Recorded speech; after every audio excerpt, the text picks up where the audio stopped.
ప్రభు నామమున అందరికీ వందనాలు. యోహాను సువార్త 19వ అధ్యాయము 26-27 వచనం. యేసు తన తల్లియు తాను ప్రేమించిన శిష్యుడు దగ్గర నిలిచి ఉంట చూచి, అమ్మా, ఇదిగో నీ కుమారుడు అని తల్లితో చెప్పాను. తరువాత శిష్యుని చూచి, ఇదిగో నీ తల్లి అని చెప్పాను. ఆ గడియ నుండి ఆ శిష్యుడు ఆమెను తన ఇంట చేర్చుకున్నాడు. మూడో మాట గుర్తుగా ప్రార్థన చేస్తున్నాం. స్తోత్రం తండ్రి, స్తోత్రం దేవ, పరిశుద్ధుడా, గొప్ప దేవ, కరుణమయుడ, ఆశ్చర్యకరుడు, నీకే వేలాది స్తోత్రాలు చెల్లిస్తున్నాం తండ్రి ప్రభువా. అవునేసయ్య, మూడో మాటగా తండ్రి ప్రభువా, అమ్మ ఇదిగో నీ కుమారుడు, ఇదిగో నీ తల్లి అని మాకు సెలవిచ్చినాడు తండ్రి ప్రభువా. నీకే వేలాది స్తోత్రాలు చెల్లిస్తున్నాం తండ్రి ప్రభువా. అవునేసయ్య, ఈ మాట ద్వారా తండ్రి మేము నేర్చుకోవాల్సిన పాఠం మాకు నేర్పించే గొప్ప దేవుడు అయినందుకు నీకే వేలాది స్తోత్రాలు చెల్లించుకుంటూ, నన్ను నేను తగ్గించుకుంటూ నీ ఘనమైన నామాన్ని హెచ్చిస్తూ యేసు పరిశుద్ధ నామంలో ప్రార్థించడి వేడుకుంటున్నాం తండ్రి, ఆమేన్. అయితే మొదటి రెండు మాటల్లో చూసినట్లయితే, మొదటి మాట వచ్చేసి ఫర్గివ్నెస్, సెకండ్ మాట వచ్చేసి అష్యూరెన్స్, క్షమాపణ గురించి మరియు ఒక హామీ గురించి మనం నేర్చుకున్నాం. అదే మూడో మాటలో చూసుకున్నట్లయితే రెస్పాన్సిబిలిటీ అనేది మనకు తెలుస్తుంది. Responsibility, the word of affection అనేది మనకి ఈ మూడో మాటలో చూసుకుంటాం. ఈ మూడో మాటలో మనం బాగా గమనించినట్లయితే యేసు ఈ లోకంలోకి ఎందుకు వచ్చాడు? లూకా సువార్త 19వ అధ్యాయము 10వ వచనం.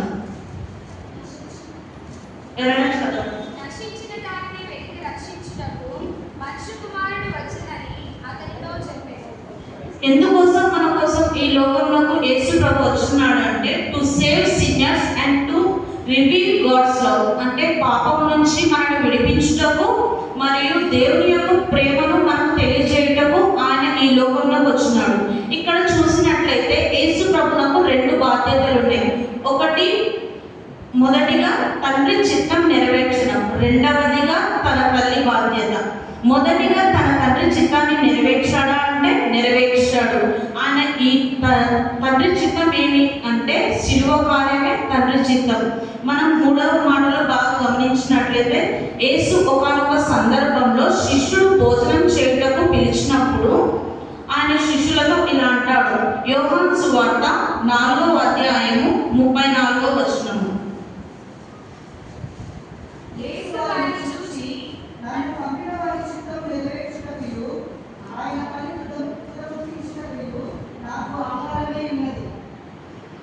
ఇక్కడ మనం చూసినట్లయితే ఆయన చిత్తాన్ని నెరవేర్చుటకు, ఆయన తన పనిని కుదముట్టించుటకు ఆయన ఎక్కడికి వచ్చాడు, అది ఆయనకు ఆహారమైనది.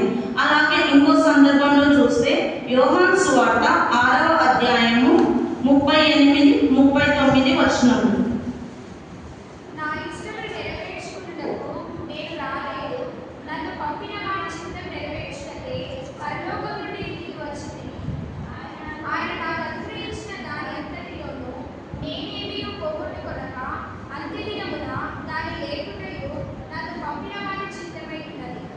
మనం ఇక్కడ చూసినట్లయితే why did he came?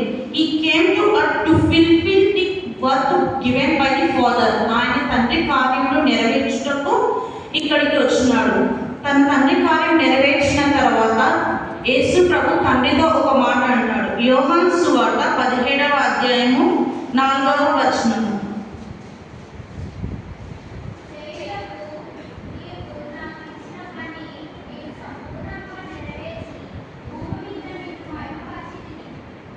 He finished his work and glorified Father's name on the earth.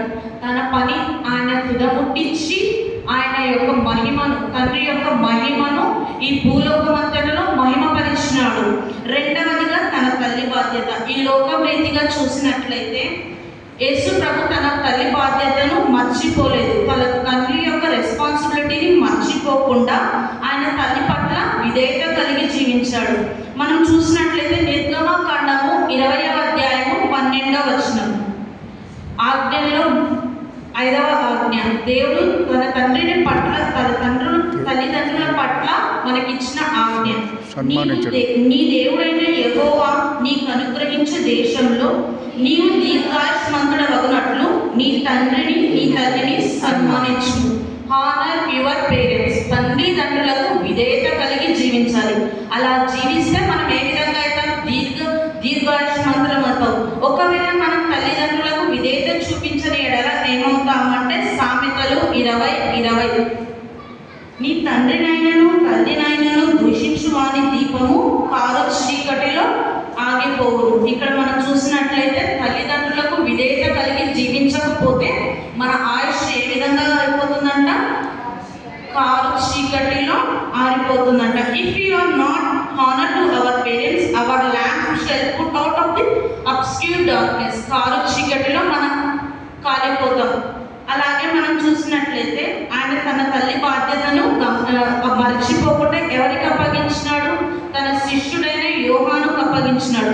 యోహానుని ఎందుకు ఎంచుకున్నాడు? తనకు 12 మంది శిష్యులు ఉన్నారు కదా, ఎందుకు యోహాన్ని తీసుకున్నాడని మనకు డౌట్ రావచ్చు. యోహాను నమ్మకమైన వాడు. యోహాను తన ఫెయిత్ఫుల్నెస్, తన నమ్మకాన్ని ప్రూవ్ చేస్తున్నాడు. John proved his faithfulness.